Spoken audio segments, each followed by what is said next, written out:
அனுபவம்னா என்ன? நம்ம செய்யக்கூடிய தவறுகளுக்கு நாம் வச்சுக்கிற இன்னொரு பேருக்கு தான் அனுபவம். நம்ம செய்கிற தப்புலேருந்து எதாவது கற்றுக்குருவோம், உடனே அது அனுபவம்னு சொல்லிடுவோம். அதுதான், அதுக்கு பேர் தான் அனுபவம். யாராவது ஒருத்தர் மெதுவாக நடந்து போகிறாங்கன்னா அவங்க பின்வாங்குறாங்கன்னு அர்த்தம் இல்லை. அவங்க வாழ்க்கையில் ஸ்லோவாக ரன் பண்ணிகிட்ருக்காங்க, அவ்வளோதான். யாரோ ஒருத்தர் மெதுவாக போனாங்க வாழ்க்கை பயணத்தில் அப்படின்னா உடனே அவங்க பின்வாங்கிட்டாங்க, மிரண்டு போயிட்டாங்க, அப்படிலாம் இல்லை. அவங்க ஸ்லோவாக வந்துக்கிட்டு இருக்காங்க, கட்டாயமாக வருவாங்க.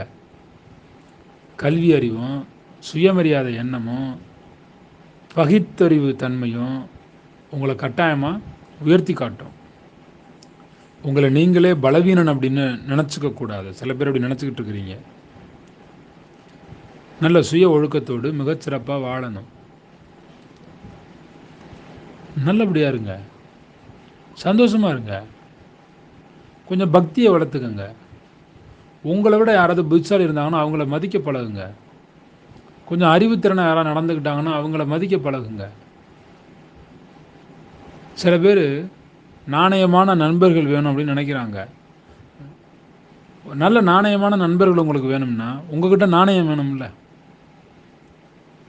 உங்கள் நாவிலும் நயம் வேணும், உங்களிடம் பணம் என்கிற நாணயமும் வேணும், உங்களுடைய நடத்தையில் சுய ஒழுக்கத்தில் நாணயமும் வேணும். இதெல்லாம் இருந்தால் தான் உங்களுக்கு நாணயமாக 4 பேர் நண்பர்கள் கிடப்பாங்க. உலகம் அப்படிங்கிறது ஒரு விசித்திரமான கல்லூரிங்க. இங்கே பாடம் சொல்லி கொடுத்துட்டு தேர்வு வைக்கிறது இல்லை. அது நீங்கள் படிக்கிற கல்லூரியில், இந்த உலகங்கிற கல்லூரியில் தேர்வு வச்ச பிறகு தான் பாடமே நடத்தப்படுது. அதுதான் உலகங்கிற கல்லூரி. உலகம் என்கிற கல்லூரி விசித்திரமானது.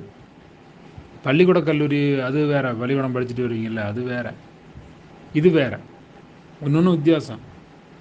ஒரு மனிதன் விழாமலேயே வாழ்ந்தான் என்பது பெருமை அல்ல, விழுந்த போதெல்லாம் எழுந்தான் அப்படிங்கிறதான், எழுந்துட்டான், அதுதான் பெருமை. நல்லா இருங்க, சந்தோஷமாக சிறப்பாக இருங்க. தென்றல் ஃபவுண்டேஷன் யூடியூப் சேனல் பார்த்துட்டே இருங்க.